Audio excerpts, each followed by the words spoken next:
is Buckeye Overtime with Marty Bannister. How bad some of those other teams are in the junior circuit, which doesn't play real baseball, because you should ban the DH being the American So League. simple. Maybe you need a refresher course. And Greg Frey. Told you always work it in. You always work it in before the show. You got it in. You haven't had a Seinfeld reference yet there, by the way. Just saying. Anything goes. It's Thunderdome. Hey, better late than never, right? We're with you here on Overtime on EBSN on this rainy Saturday morning here in Central Ohio. I'm Marty Bannister. Greg Frey with us via the magic of technology. He is Skyping in today, and we have a lot to get into. Hey, we might actually talk some real on-the-field football today, Frey. How about that, huh? That Wouldn't would it be nice for a change? It's time for that right now. Yeah. Enough of the summer speculation, all this other stuff, off-the-field stuff. Let's get to on-the-field stuff. Absolutely. Big day coming up on the program. Good guest as well. Bill Rabinowitz from the Columbus Dispatch will join us, and we will actually talk football with Bill as well, too. But there are, of course, other things to get into surrounding what's going on at Ohio State right now. There was an interesting story published on Facebook yesterday by sports author Jeff Snook. Greg and I will talk about that in a moment. We want your questions. We want your comments. We heard from so many of you last Saturday. We want to hear from you again. We're going to throw out a couple of questions at you as this thing rolls on right now. Number one, how tired of this are you? Which I think is a fair question right now, because I think, Greg, I don't know about you, but just about every day I'm almost numb to all of this right now. And this, of course, being the ongoing situation at Ohio State with Urban Meyer and whether or not he should be fired and whether or not there was all these other things that are going on around the program right now. It's, I think, Greg, easy to get numb to all this, isn't it? It is easy to get numb. And it's again, I have a growing disdain for certain parts of the media. You know, as an example, there's a story. It's a story that the investigative team had not contacted Zach Smith or his attorney. That's a story, because it's like they're digging to try to find something. But you know, I think it's been interesting though, because it's been so quiet for the last week. I mean, this was such a hot topic 10 days ago, and now you get 7 days or so of really, for the most part, nothing new on the table. Well, it was quiet until Jeff Snook's story came out on Facebook yesterday. That kind of took it to a different level. So, but how tired of this are you? Are you ready just for football right now? Also, we want to hear from you today. And again, our Facebook Live page is up and rolling right now. That's where we would like your comments. Also, Twitter as well, too. YouTube and Instagram are all the places you can find us here on EBSN. Does this do anything to Ohio State's reputation? Does it damage Ohio State in any way, shape, or form? Or is it simply, once all the facts are laid out in all of this, and once Urban is back, if he is indeed back coaching Ohio State, this will all be swept under the rug, and you'll go ahead and play your football game on September the 1st, and everybody will go about their business as if nothing happened? I certainly there will be some facets where this will stay with people who have covered Ohio State, who have watched college football, Greg, and I know you're in a lot of college football circles and talk to a lot of different coaches, players all throughout the week and whatnot, but I think there will still be some lingering questions about what goes on at Ohio State, regardless of the outcome of all this. I think without a doubt. And again, I think, you know, like you said, once all the details come out, I think everybody will have a clearer picture of what happened, how, you know, the stance that the university is going to end up taking, I think is very important. Which may be one of the reasons why they're taking some time to let things settle down, and they got to get this decision right, whatever the decision they're going to make. But you're right; it's from a national perspective. Again, there are certainly those that would love to see Ohio State with some daggers or some scar tissue lingering. So, you know, I think I'm as curious as anybody else is to see how it's all going to end up playing out. But again, as we talked initially, can we get down to football? You know, practice is going on. I mean, it's business as usual as far as we know in the Woody Hayes facility. So, you know, we're that first day is coming here very close in a couple of weeks. So let's get on with it. And I think it's interesting because this question has been asked a lot by those who cover the program. But again, since those who cover the program can't technically cover the program right now because of the media blackout, how has this affected the football team? Again, I want to hear from you folks. What do you think this does to the team? Is it difficult for them to get ready to play? Are you worried about how they'll roll out on September the 1st when Oregon State comes calling to face Ohio State at Ohio Stadium? Does this affect the team on the field getting ready? Because, again, Bill Rabinowitz will join us in about 15 minutes or so on the program, as he reported earlier in the week, Urban Meyer can have zero contact with the program talking to players, coaches, anything. He is on paid administrative leave, which means he's being paid, but that's it. He can't do anything surrounding the football team. And I'm sure there are a lot of cynics that are saying, well, come on, we all know he's got some sort of insight or is doing something to help coach the football team. Yeah, exactly. Greg holds up a cell phone right there. I just – that part of it is interesting to me because, Greg, I mean, you obviously know more about a college football practice than obviously I do, just from having watched it on the outside. Is it a simple thing to just simply roll these guys out and say, hey, all right, go practice without a head football coach? Well, it's not a simple thing, but I think it depends on the people and the leaders you have in place. And I don't sweat that one bit because of Mickey Marotti, who's been, Urban's right-hand man for a long time. Ryan Day, who's acting as the head coach right now, the interim head coach. You got some professionals on that staff. They know what to do. They know what the expectation is. In a way, it can be refreshing, especially without the media presence. These guys I think this is something that can really galvanize this team and give them something to really create some team chemistry. But the focus for them is on camp, and without the media there, I really think these guys can get off to a great start from a practice standpoint. So I think internally it can very much be a positive. All right, we want to hear from you again on our Facebook Live page, Twitter, and YouTube as well, too. Does all this affect the football team? Are you concerned when they roll out on September the 1st? Also, how numb are you to all of this? Are you tired of this? Do you just want to get to football right now? And do you think this affects Ohio State, the reputation of the school on a national basis right now? And I think that is a question I'm sure that I think a lot of Buckeye fans may wonder about. Of course, there was that rally earlier this week for Urban Meyer at Ohio Stadium where, 200 people showed up. I found it interesting how a lot of the signs were blasting ESPN. Okay, fine, but ESPN did not report this story. They had nothing to do with this. In fact, they were one of the last ones to even mention it on their air. So I think ESPN becomes a very convenient target for things, especially since they're so linked to the Southeastern Conference. So maybe that's part of why that was a big focal point of all the signage and whatnot at that rally, I guess, for lack of a better term. And I found it interesting, too, how people right away jumped on the fact that Papa John's pizzas were the ones delivered to the rally. One has nothing to do with the other. I mean, come on. It just cracked me up. Look, see, that just shows you the type of people there. They're delivering Papa John's pizza. Yeah, it's just amazing. Connect the dots. Yeah, exactly. Yeah, connect the dots. And again, that just kind of, if you're not familiar with the Papa John's thing, it goes back to John Schnatter. Schnatter is his name. I guess, former and maybe still owner of Papa John's, who is alleged to have made a racial remark at a teleconference. So. I'm surrounded by assholes. Exactly. I don't think there's any question about that. A couple of comments coming in right away. Good to hear from Donna Ball. Always good to hear from her. She says she is ready for some football, and I think she's not alone in that category. Hey, we did have football on Thursday night. The Cleveland Browns are going to the Super Bowl. It's said, done, and over. Woohoo! Yeah. Remember last year they ran the table in the exhibition as well, too, and you saw what that got them. Baker Mayfield was impressive in his time on the field, but again, it's preseason football, so it's take it for what it's worth. But I think from a football-only standpoint, I think the Browns certainly looked a little better than they did even maybe at this time last year. Well, I think they took a step. I mean, I think that's, again, you've got to keep this all in perspective. It's preseason football. It's not right. It's preseason football, real football. But I think, from the standpoint of Baker Mayfield, I'm not surprised at all. I mean, I think he's going to push the play. He's going to be on the field this year. It's just a question of how much. But I've never had any doubts that he could play at this level. And, I hope that he can be a guy that they can stick with for a long term. So, hey, it's one game, look good. Both of them look good. So we'll see. It's one step. And that's a good thing. It's a first down. Meantime, Ohio's best team, the Bengals, were winners on Thursday as they beat the Chicago Bears. Andy Dalton threw a couple of touchdown passes, and Andy being Andy into preseason form also threw a pick six. So, and they still won. And they still, yeah. I've always said about Andy, and I'm a huge Bengals fan, but I always put Andy in the dual threat category as a quarterback.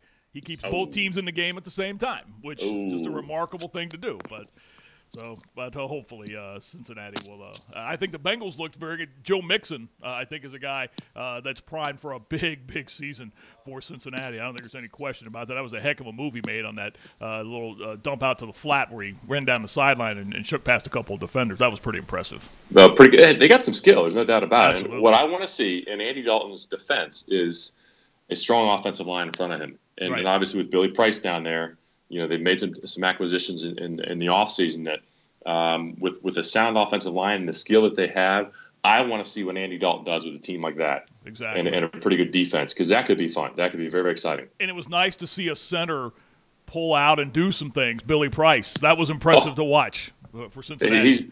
I fully expect that. He's a well-coached young man. Absolutely. He's had tremendous experience at Ohio State. Played next to Pat Elflein for a while, and Pat Elflein had a tremendous rookie year with the Minnesota Vikings. So, it's it's going to be keeping him healthy. That guy is a stud. He is an absolute stud and a leader up front, and that's one thing the Bengals need desperately on that offensive line. And as you know, that will do wonders for Andy Dalton's confidence, which obviously showed at times last year that was waning a great deal. Yeah, my thing is, I don't care how great your quarterback is. If they're not getting protected well, they're not going to look great. Look at Joe Montana when he was pressured. He's human, So, again, I think let's give Andy Dalton that supporting cast, especially up front, because that's going to create a sound running game.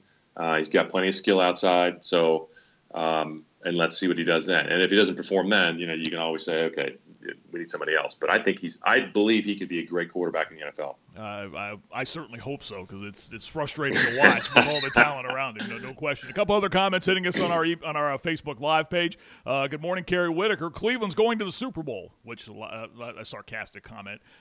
Goes on to say, I'd like to see them win 3 games. That would be a step upwards, no question about it, from what happened with the franchise last year. Again, that's where you can hit us with your comments here on EBSN. Again, we want to know, are you numb to all this Ohio State stories right now? Are you sick and tired of all this? Are you concerned about how it affects Ohio State's reputation nationally? And are you worried about how this will affect the football team when it rolls out on September the 1st against Oregon State? I mentioned the Jeff Snook story, and we're going to get Bill Rabinowitz on here shortly. I certainly want to get his thoughts about this. But, Greg, I wanted to get your thoughts on this as well, too. Jeff Snook, again, for those of you who don't know, college football sports author, has penned a number of books centering on college football. He has one that is about Urban Meyer. It's what it means to be a Buckeye, I believe is the name of the book. And he reached a number of interesting parties involved in all this. Yesterday, he reached Lynn Bruce, the mother of fired Ohio State receivers coach Zach Smith, and the daughter, of course, of the late Earl Bruce. He also reached Courtney Smith's mother in all of this, and Tina Carano would only communicate via text messages, and backed up Lynn Bruce's version of some of the things that Jeff Snook reported. Now, Jeff reported that Courtney Smith, was driven by revenge when she found out that her husband had cheated on her. Tina Carano, again, would only communicate via text with Jeff Snook and back Lynn Bruce's version. When asked if she believed her daughter's claims of physical abuse, she replied, I believe that Zach was removing himself from an argument, and I do not believe he intentionally abused her. I do not believe he actually intentionally swung or punched her. Quote, no. As far as even hearing her daughter said she would like to take Zach down, she replied, yes. She also said, when Urban Meyer's name was mentioned, I cannot quote her exact words, as I don't remember them word for word, but this is something to that extent. This is my daughter, and I love her, but I do not approve of what she has done and how it was done. So there you go. What's that line? Hell has no scorn or hell knows no wrath like a scorned woman, or something along those lines. I know I probably butchered that, but at some point, again, I think this all goes back, Greg, to what we talked about, where you just want all the facts in this to come out, and the investigative committee is probably looking at this story, I would think maybe line by line, to figure a lot of this out right now. But again, there's no reason, I think, to doubt Jeff Snook. He's been around college football for a long time. Greg, I'm sure you probably have met him or know Jeff Snook, and I think he's a guy that I think you take what he has penned. I think you take it for what it is, and I think you have to take it that this is not a hack job or anything on those lines. Although, as I mentioned, he does have obvious ties to Ohio State, including writing the book about Urban Meyer. But at the same time, there you go. I just there's a lot in that. There's a lot in that, and I just wonder again, Greg, how much the committee will be taking a look at this. That's a good question. I mean, I was wondering if Lynn was going to stay quiet because I know Lynn well, and she can get a bit animated, which is like Earl would. And I'm sure she was boiling, the last couple of weeks in defense of her son. And, so I think, Jeff's taking some heat for that because of his, alleged ties to Ohio State. He was in journalism major at Ohio State, so he's taking some heat. But, all he did was report, to obviously very close sources to what's going on. And the fact that Courtney's mom even admitted those things via text was pretty strong. Right. Is that, I think, from a national perspective and just how everybody's looking at this from the outside in, those two perspectives are quite significant. As it relates to an investigation, I'm not sure that matters. Mm-hmm. I think, again, as I look at all this, I mean, with all the power, police reports, that investigation is not being reopened. That tells me something. Right. Meaning it's kind of cut and dry. Been there, done that for them. This is what happened. They know.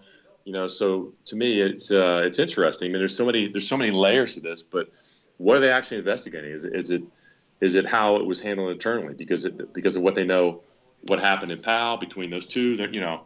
I'm not sure they need any more he said, she said. It's about how did the university handle it, and or did they need to do any more, or not? Yeah, I agree. Some other comments coming in on our Facebook Live page. Good to hear from Amy in Mississippi. Personally, I'm overhearing about it. The fact that the reporter broke the story, did not do an in-depth investigation before breaking the story is ridiculous. And remember, this comes from the daughter of a somewhat journalist here.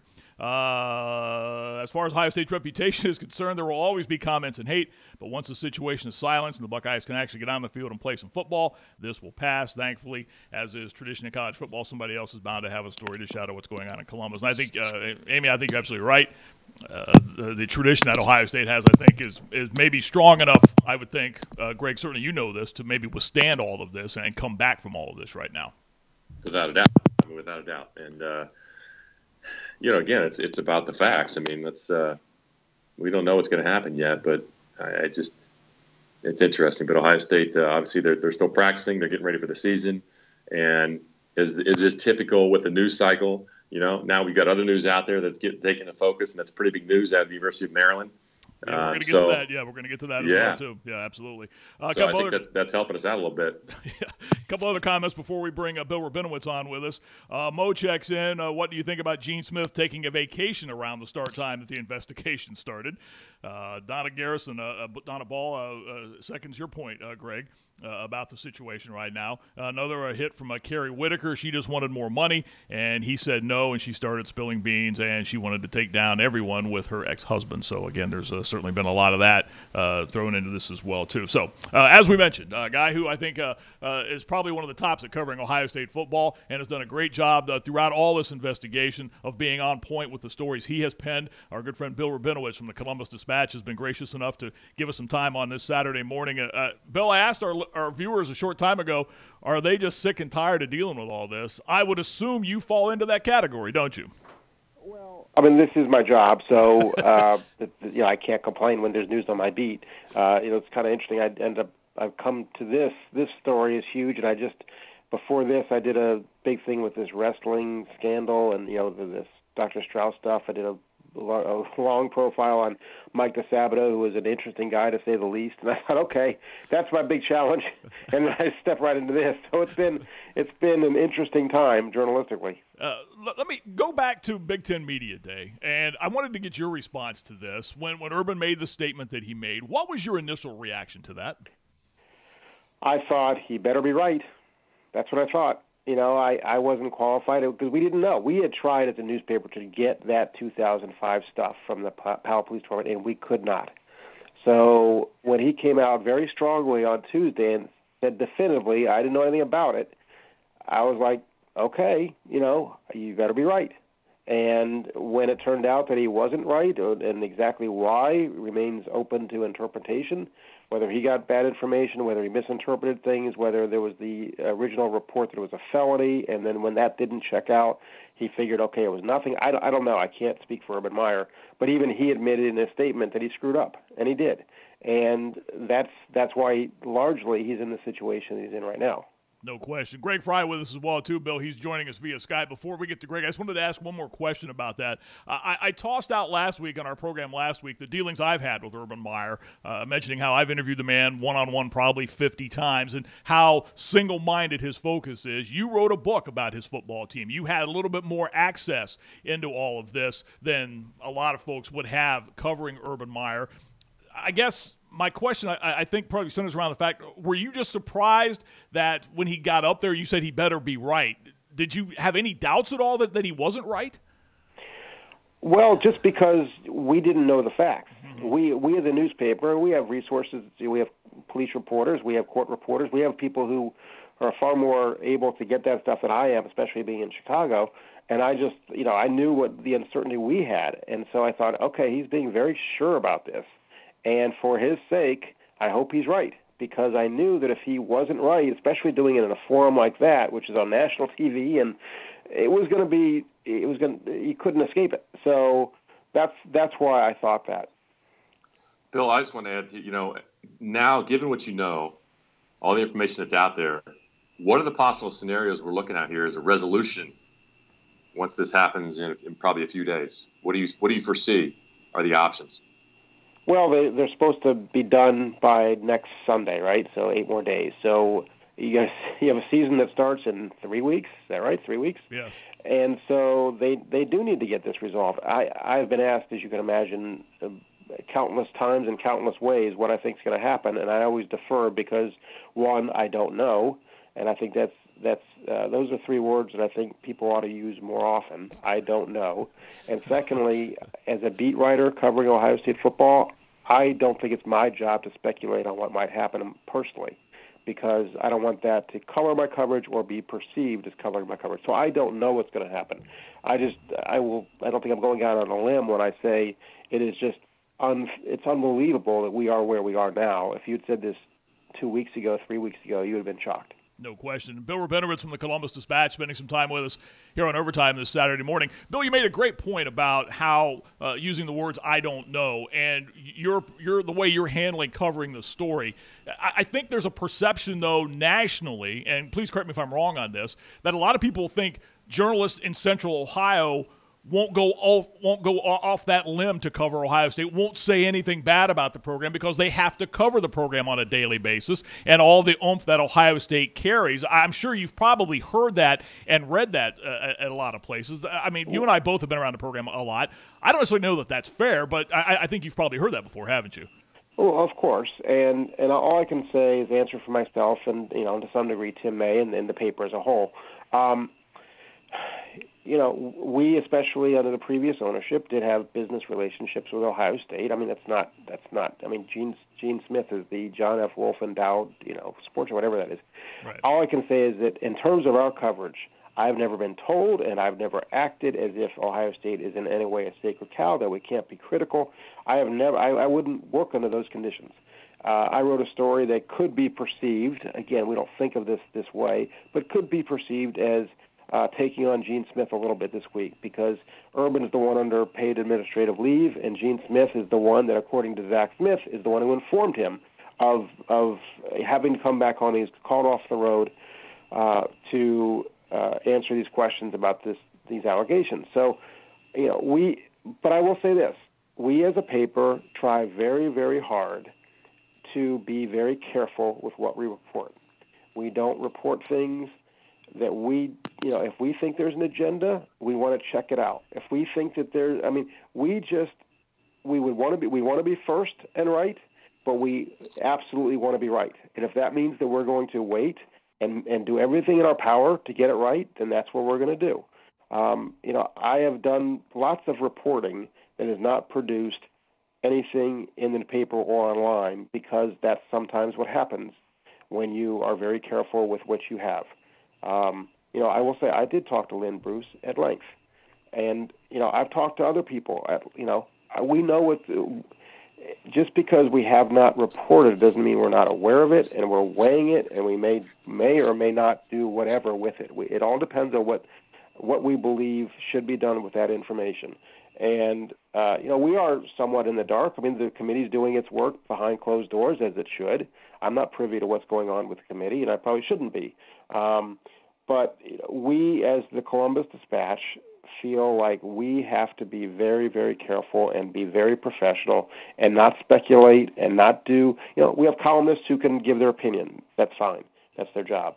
But we, when it comes to the news reporting with what we're doing, we want to be very, very judicious in what we report. Absolutely.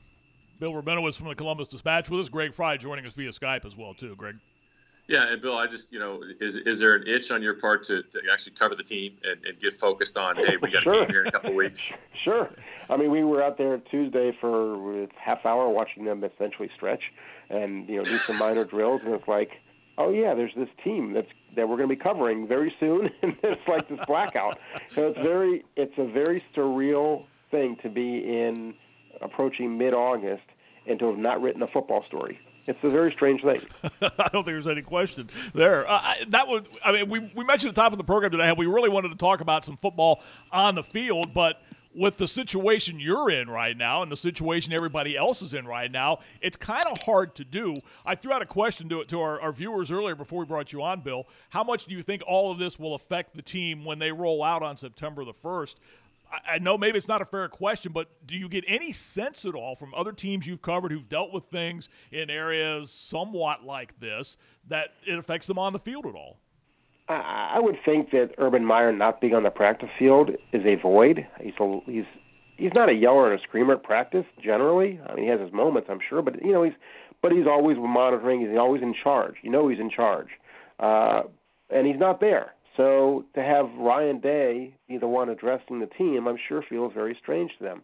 On the other hand, you have Greg Schiano running the defense. You have Kevin Wilson and Ryan Day running the offense. You have Larry Johnson with the defensive linemen. This is a very experienced, talented coaching staff. They could probably have me be the nominal head coach and do fine. I mean, that's not ideal, but for short term, especially, they're functioning fine. It's not like they are rudderless and cannot function. Mickey Marotti, is as much a coach as anybody else. Right. And they're doing what they're doing. Is it a problem to not have Urban Meyer out there for an extended period? Yeah, it is. And I think they'd be deluding themselves. I think it doesn't have any effect. But it's not as if the team's going to go to pieces without him. Imagine he were sick or something like that, or had a personal issue and he couldn't be there. They would adapt. And the other thing is this program has a culture, that is based on overcoming adversity. They put players in positions on purpose to make them uncomfortable. Well, this is what that is. And now they have to live it. No question. A couple of comments off our Facebook page I wanted to throw your way, Bill. One of them from Chris Madigan. Bill Rabinowitz, you are talking about how it should be done correctly in your profession, and I applaud you for it. And I'm sure those comments have probably been few and far between for members of the media. Because not just with Ohio State football these days, right? Hopefully I'm not considered the enemy of the people. Not yet, anyway. Not yet. Yeah, anyway. Well, right. Anthony, and I. Hopefully I'm pronouncing your last name correctly. Mugianis, it's time to move forward and reinstate Coach Meyer and get back to the business of playing football. And another question, Bill, and this again kind of goes back to where we kind of wanted to be right now is talking football. Which game do you see being more challenging for the Buckeyes this season? And it's a schedule that, all things said, it's got some games where Ohio State's going to have his hands full walking into them. Yeah, I think going to Penn State anytime is hard, and Penn State's going to be very good this year. Yeah, they lost Saquon Barkley, but they have Trace McSorley back. They've got a lot of good players. Playing in that atmosphere, unless you've experienced it, it's really hard. So I think that's the toughest game. I think TCU will be tough. I think Michigan State will be tough, although the visiting team tends to do pretty well in that game. And then Michigan. I mean, last year Michigan was a quarterback away from being a really, really good team. Their defense was very good. They had offense was just held back by bad quarterback play. And now we think with Shea Patterson they have a good quarterback. So now it's kind of put up or shut up time for Michigan. Now they haven't won in Columbus since 2000. It's obviously it's going to be tough for them to win in Columbus. But you look at Michigan, if Shea Patterson is who they think he is, that's going to be, a real game. And Michigan has given Ohio State very tough games, even when it looked like Ohio State clearly had the better team lately. Boy, since 2000, that's amazing. It is amazing. You just sit back and that is really amazing to hear. Greg? As you look at it, again, you've got a well-positioned off week that I think it really sets this season up, this schedule up for them to have a nice break, and give them get healthy for the stretch run, assuming everything goes well prior to that. And I think it's the game after that. That's the one that kind of it always is scary to me. What do you do when you get 2 weeks off and now all of a sudden, you can lose focus on a team. This team hasn't always done well after a week off. Yeah, and we know last year they had the emotional win against Penn State, and then they went to Iowa, and I don't think that went particularly well for Ohio State. So, yeah, that'll be on their minds. Look, it's really, people say, can they go undefeated? It's really, really hard to go undefeated. It just almost doesn't ever happen. And there's a reason for that. I mean, first of all, you're 18 to 22-year-olds, and just the law of averages. You're playing 12 games. The odds are you're going to play well under your potential in 3 or 4 of those games. If the other team plays really well, which Iowa did last year, in that game, you're in trouble. The ball is a funny-shaped ball. It can bounce funny ways. I mean, there are lots of reasons. I mean, nobody in the NFL basically goes undefeated. It's really hard to win every game. And so Ohio State's expectations are so high that if they were to go 9-3, it would be like the sky is falling. And they've got TCU, they've got Penn State, they've got Michigan State, they've got Michigan. Purdue's not going to be an easy game. Going there, given the history that Purdue's had against Ohio State, that's not going to be an easy game. So there are other games that can trip them up. Dwayne Haskins is a very talented guy, but he's a first-year starter. He's going to have some bumps in the road. The offensive line, how's that going to settle in? Linebackers, I mean, there are questions about this team. Now, do I think they're really talented? Yes.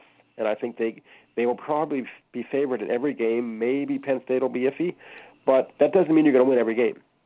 Exactly. Bill Rabinowitz from the Columbus Dispatch. I really appreciate you spending some time with us on this Saturday morning. I know there's a lot going on, and I know you've probably been bombarded with requests to do these type of programs, and your insight's always valuable. And I will say this, having gotten to know you over the years, I appreciate the way you are covering this story. I'm going to echo what Chris Madigan said a moment ago. There are so many people that are just jumping on this with both feet and not doing the necessary research on all this. You're not one of those guys, and I've always appreciated you doing that with all your stories. And I'm just impressed with the way you've handled this so far. If that means anything to you at all, which it probably doesn't. Well, it does. It does, Marty, because there are plenty of people that disparage what we do as an entire industry. So it is good to know that hopefully we want to be first, but we want to be right. And we want to, we're not always going to get it right, and we're going to make mistakes and all that because we're only as good as the information we get. But we try to get the very best information we can get. And you're doing a great job of all that. Bill, as always, we appreciate your time. I'll let you go on this Saturday morning. Thanks for joining us. Thanks, Marty. Bill Rabinowitz from the Columbus Dispatch. Some very insightful things, I think, there, Greg, from Bill, especially about the way, because make no mistake about it, that's one of the reasons why I asked him the question. The Dispatch took some heat for being the last ones, basically, to put this story on their site when it popped up. What was it now, just 2 weeks ago? But now you know why that was going on. Let's be first and let's be right instead of first, and if we're going to be first, we better be right. And that was the mindset they apparently were taking with all this. And I had respect for Bill, and it just went up with some of the things that he said. And I think that when he said the words, I don't know, and that people need to say, I don't know more, I believe in that. Mm-hmm. Get the information first. And I think they have lived that. And he does by the way that he reports. So, again, we got to be careful, not to throw too much smoke in his direction. But that just, to me, jumps off the page as far as I don't know, Right. and none of us know all the information. So, when I asked him about what to speculate, what the potential outcomes could be, I think we could all sit here and say it could be A, B, or C, or D. But, the fact that he's not willing to do that is pretty impressive to me, that he's not willing to jump the gun until he knows what's going on. So that's he's a true professional. And I think we're lucky to have him here in Columbus. No question. Some other comments hitting our Facebook page regarding what we've been talking about this morning. This is another example of how some journalists are killing their own profession by the poor job they're doing investigating the facts before they release their story. They're all in the rush to be the first, even if the facts aren't right. And that's the the way the times are right now, unfortunately, in this business. And by this business, I mean the media. It's better to be first than right is the mindset a lot of times. And as we talked last week, again, you're also dealing with exactly who you want to consider mainstream media and whom you don't want to put in that category, which I think is a part of it as well, too. Charles Hollenbach Jr. checks in. Penn State will be Ohio State's toughest test. I would wholeheartedly agree with that. Going to State College, covering games over there on the sidelines, may be the toughest place, even including the big house in Ann Arbor, for an Ohio State team to go and try and win a football game. Well, at least from the preseason standpoint, I think we've been there. We know what it's like to go to Happy Valley when you play in the whiteout. And they're going to be good. You got a veteran quarterback up there. They have a team and a program with momentum. So clearly, at least now, that's going to be a major challenge. But there's always teams that you don't know going into the season that are going to be very good, and all of a sudden they're 5-1 or 6-0, and they got a pretty good football team. Those teams are on our schedule. We may not know yet who they are. And again, you're going down to Dallas to play TCU, who it's a high flying offense. You're playing where the Cowboys play at AT&T Stadium. That you never know what you're going to get into there. Right. Although I would say the Buckeyes tend to play well in those type of environments. And in that stadium. In that stadium, they've had some success there. Yeah, a little bit. As I remember. And I'm sorry, but you were talking about if you ain't first, all I could think of was Ricky Bobby. If you ain't first, you're last. I can't help it. I had to throw that in there. You teed me up. Yeah, well, that's you ain't first. It's okay in racing, but in the media, it's a little different animal there. Overtime, he's Greg Frey, Marty Bannister. We're so glad you're with us. Producer Jake is with us as well, too. We still have a lot more to get with you here today before we're done with this program. There are some other stories surrounding college football, believe it or not. And, yes, they have fallen into the Big Ten East. And did you see the story about what's happening or what is alleged to happening at Maryland? Several current University of Maryland football players and people close to the Terps program have described a toxic coaching culture under head coach DJ Durkin before offensive lineman Jordan McNair's death in June following a football workout. He died 2 weeks after being hospitalized on May the 29th after a team workout. He collapsed after running 110-yard sprints. Some of the bullet points of the story. In the coaching environment, it's one based on fear and intimidation, according to those who have spoken to ESPN. In one example, a player holding a meal while in a meeting had the meal slapped out of his hands in front of the team. At other times, small weights and other objects were thrown in the direction of players. The belittling, humiliation, and embarrassment of players is common. Extreme verbal abuse of players occurs often. Coaches have endorsed unhealthy eating habits and used food punitively. For example, a player said he was forced to overeat or eat to the point of vomiting. DJ Durkin, the Maryland head coach, second year, I believe, for him in College Park as the head coach of the Maryland Terrapins. Greg, you played at every level of college, of football, high school, college. You played even some pro ball as well, too. I think the stories are always out there about coaches who are verbally abusive in a lot of respects. Just your overall reaction to this story coming out of Maryland. Yeah, it's pretty interesting, and I've been a coach too. I've been a high school coach, and and I had coaches that have been verbally abusive and that have crossed the line. And I always wondered, okay, what kind of coach am I going to be? Because I didn't want to be that guy. And what I found out was it's very easy as a coach to really get animated.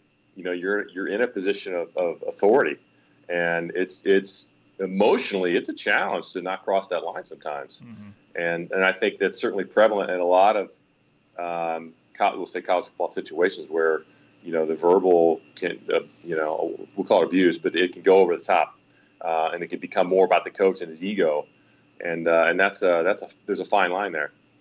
So I've seen that, and I think that the trend has been more away from that. I think, but these are some pretty serious allegations, and I think when you've got a player that loses his life, if any of these allegations are true, then it's not a good thing for DJ Durkin in that atmosphere. But I go back to this, and it's something my good friend Tim Kite and I have talked about. Tim has been the guy that's been helping from a leadership standpoint with the Buckeyes for the last couple of years. This is 10, 12 years ago. Does a great job.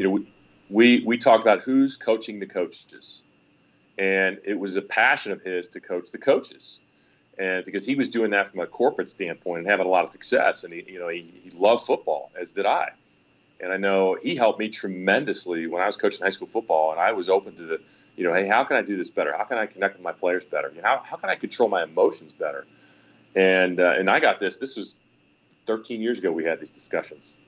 And, when I see a situation like this, I'm thinking, okay, well, who's coaching these coaches? Who is evaluating them?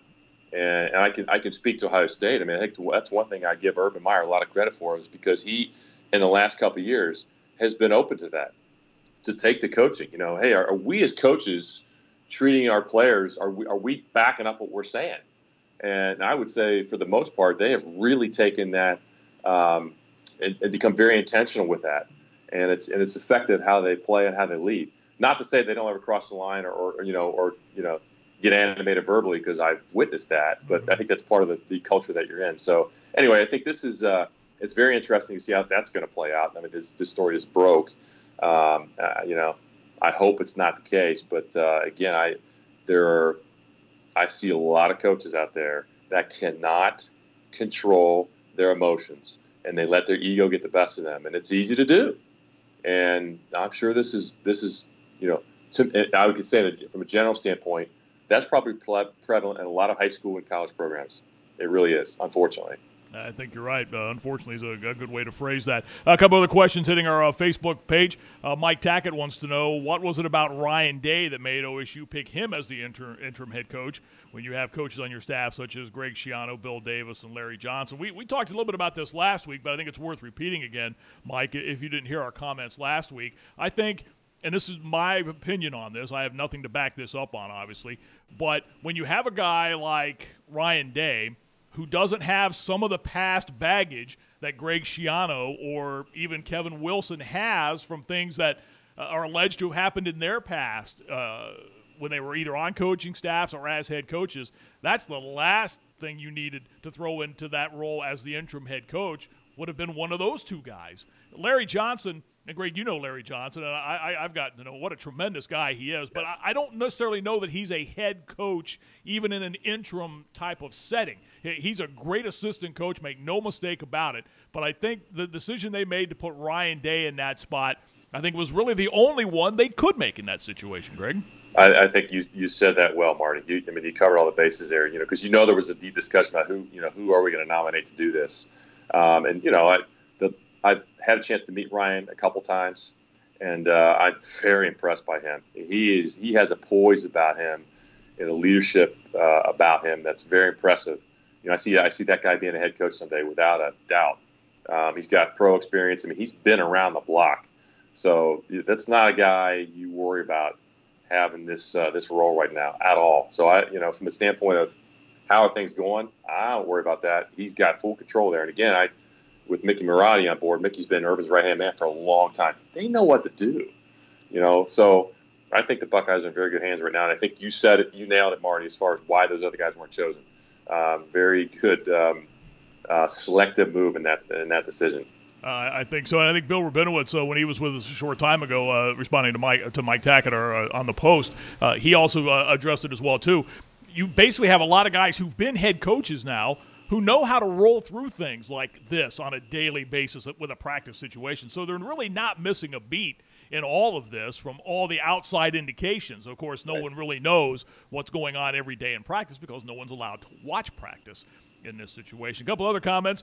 Let's see. Regarding the Maryland situation, honestly, all of this about Urban, which in my opinion is totally unjustifiable, and in Maryland a player loses his life over what sounds through abusive measures is absurd. Maybe too much. I guess the point there being maybe there's too much about Urban, and now that this Maryland story is out, should be more on that. I think we're still in the early minutes of the Maryland story, finding out exactly what is happening with the situation in College Park. But a good comment there.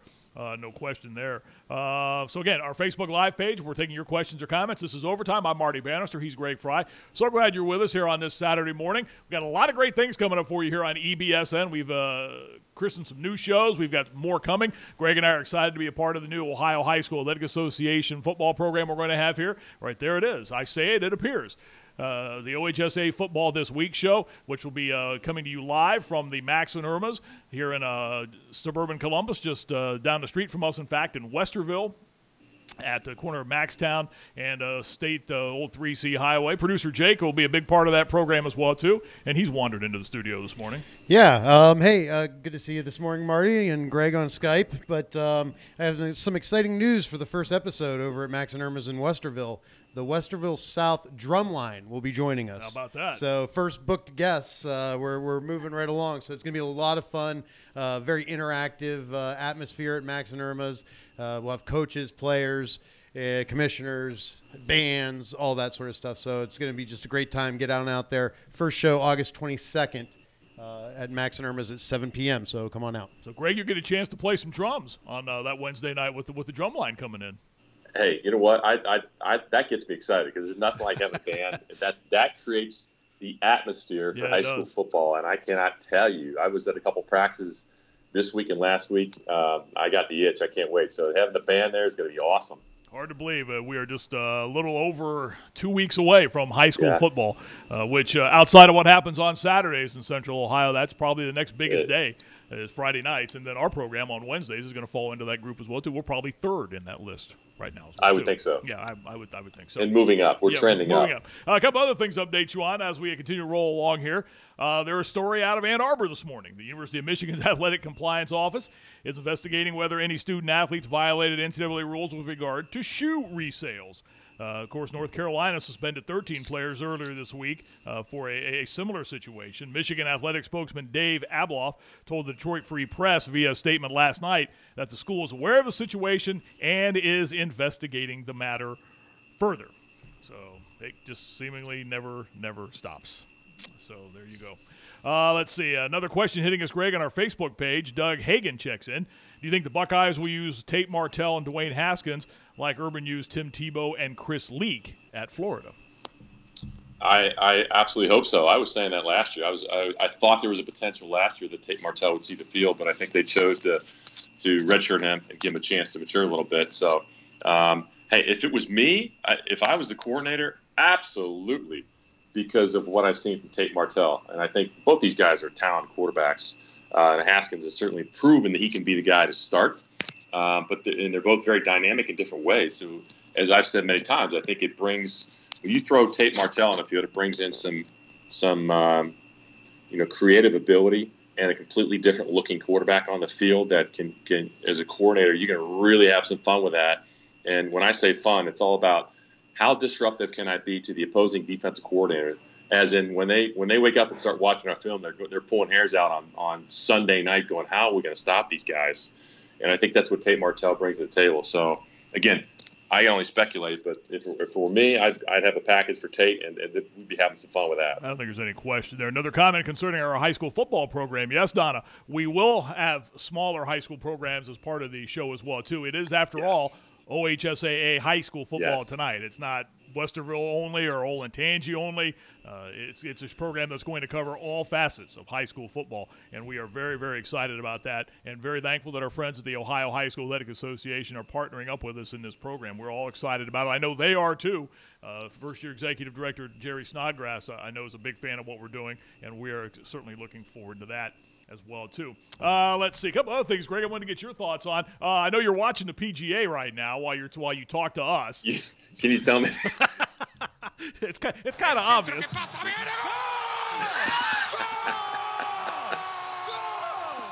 Well, the wrong size ball. Yeah. We got an update. How's yes, Tiger? Sir. Where's Tiger? Tiger Woods in the clubhouse, 4 under 66 today. So he's made a little bit of headway after coming back from a tough start to his first round to shoot an even par. That puts him at a tie for 19th. Just a quick leaderboard update. Gary Woodland's your leader after round 2. Round 2 is just about to finish up, but he will be the leader at 10 under. Kevin Kistner at 9 under. Brooks Koepka, Ricky Fowler at 8 under. DJ, Charles Schwartzel, Thomas Peters, Shane Lowry at 7. A couple other notables. Justin Thomas, who won last week in Akron, is at 6 under. Jason Day, 5 under. Jordan Spieth, the crybaby golfer, is 3 under. The crybaby golfer. Rory is also 3 under. Notables to miss the cut: Kuchar, Sergio, Henrik, Masters champ Patrick Reed, Phil Mickelson, Bubba, and Paul Casey. That's your update. All right. Thank you very much. Again, our friend producer Jake. News about Crew SC. Nearly 10 months after the operator of the franchise announced it would be heading to Austin, Texas next year, according to Andrew Erickson's column in the Dispatch, that has reached a bit of a crossroads. on Thursday after 2 hours of public comments at the Austin Chamber Council meeting. Council members started discussion of a term sheet agreed to by city staff members and by Precourt Sports Ventures, which operates the crew. But when council members presented more than 20 amendments, it became clear they did not have enough time to go through them all and tabled the discussion until a special meeting on Wednesday. So this will continue to draw out. Exactly. I didn't get a harumph out of that guy. So we'll see what happens with this as the fight to save the crew continues. The term sheet, which outlines the major details for a stadium plan on a 24-acre city-owned parcel in North Austin, would not be the final step, however, in moving the crew to Austin, but it would provide the framework for a final lease and development agreement. So. Well, it just sounds like they're negotiating the final details to me. It does to me, that sounds like they are really close to a deal, and those deals don't happen overnight. You're talking 20-year lease, right. And all the terms and amendments that go with that. I think there's a clause in there that keeps them, that allows them to leave and go somewhere else, but without a hefty 7-figure penalty. So, those are all things they got to hammer out. But it's not a done deal yet, as I know from 16 years of real estate, but they're getting close. Yeah, it certainly sounds that way. Let's see. Another question thrown at us on our Facebook page. This is from Carrie Whitaker, who's posted a couple of times on the program today. Interesting. Just curious, watching the show here in Texas and just asking, what's the biggest high school football stadium in Ohio? I know I called a game last year at St. Xavier, which I want to say seats probably in the neighborhood of about 8,000, I want to say. But I think there are a couple that are bigger than that. Dublin Kaufman's Field, I don't know. Some say that seats about 10,000. I've called a game there too, Great. I know you've been there a number of times too. It's a good-sized facility. Does Fawcett Stadium count? Well, you mean Massillon plays there, right? You mean Tom Benson Stadium? Yeah, sorry. Well, it would if Canton McKinley plays. That's where they play their home games. Yes, that's what I meant. So, it seats 24,000. So if you want to throw that into the mix, that's probably would probably be on the leaderboard right now, I would think. But I know there's some other ones that are like on camp. Well, basically Benson is on campus because McKinley High School is right behind the Hall of Fame. Yes. So they're almost one and the same. I'm trying to think. Greg, can you think of any others that are Marv Moorhead Stadium in Upper Arlington's good size, but it's not in the 10,000 range. No, it's not 10,000 range. I think you nailed it. St. Xavier Stadium. It looks like a college stadium. It sure does. And they can probably seat 8 and cram in another couple thousand, on the track and around. Oh yeah, but I think I was going to say we just got a quick hit here. The stadium at Massillon, Paul Brown Tiger Stadium. That's a good size facility as well too. Yeah, it's a very good. And again, that's where for years that's where the state championships were played. At Massillon and at Canton. Those two stadiums. Those two stadiums are two of the best in the state of Ohio for a reason. Mm-hmm. Especially in Canton now. That stadium, just with the additional renovation recently, it is unbelievable. Yeah, I would also throw out that a number of the biggest games have been played at university venues. I've seen games in Cincinnati at Nippert Stadium with 30,000 people between Colerain and St. X or Elder and Colerain. Right. So I've been in those environments that are, probably could compare to some of the environments in Texas for sure. No question. Another hit on our Facebook page. Poster says Troy Memorial Stadium seats a little bit more than 10,000. Of course, they always have that annual battle with Piqua, the Troy-Piqua game, which is one of the great rivalries in Ohio high school football.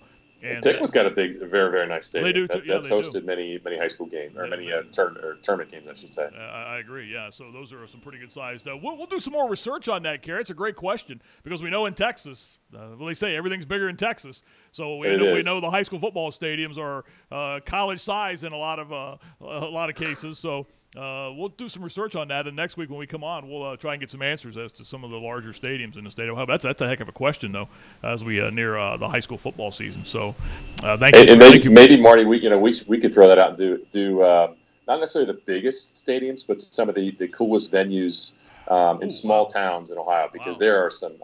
I know one right away. I know one right away. Urbana. If you've ever called a game or been to a game at Urbana High School, it is a spectacular environment. They're called the Hill Climbers, and that's for a reason. The school sits up on the side of a hill, a small hill in Urbana, and behind the one end zone, it would be the south end zone as you look out the press box. The goalposts are right along the street. So extra points and field goals, the kick sails into somebody's front yard. It's a great place to watch a high school football game. Yeah, I'll throw that one out right away.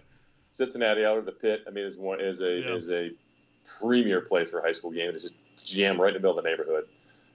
Which, by the way, I called a game there and left my car running during the whole game. Oh, because you're a St. X guy, right? That just came to mind. Yeah, right. I didn't say I did it intentionally, but I did it. I'm glad you mentioned the Pit at Elder. That's a very good sized facility as well, too, down in Cincinnati. It's not huge, but it sits, in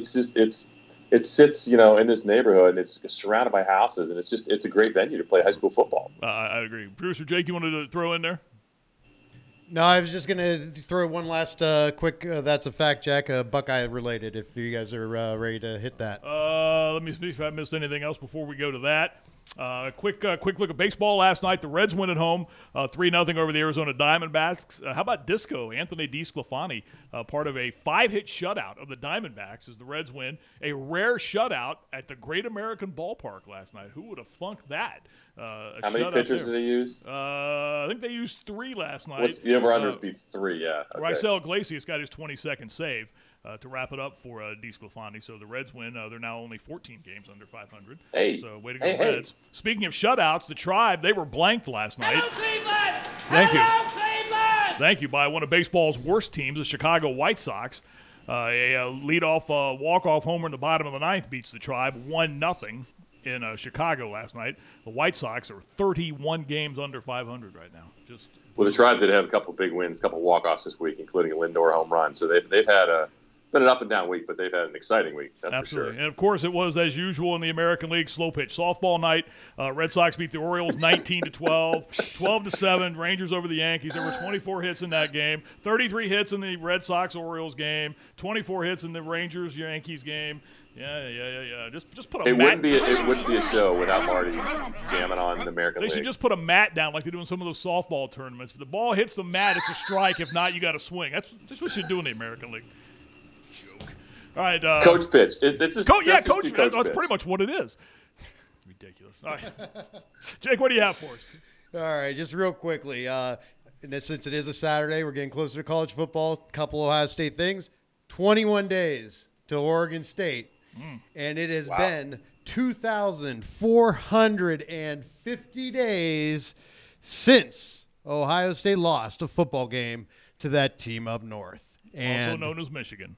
You're allowed to say it. That's a fact, Jack! That's a fact, Jack! Thank you. Exactly. And I'm still staggered by Bill Rabinowitz's stat. I hadn't thought about this. Michigan hasn't won at Ohio Stadium since 2000.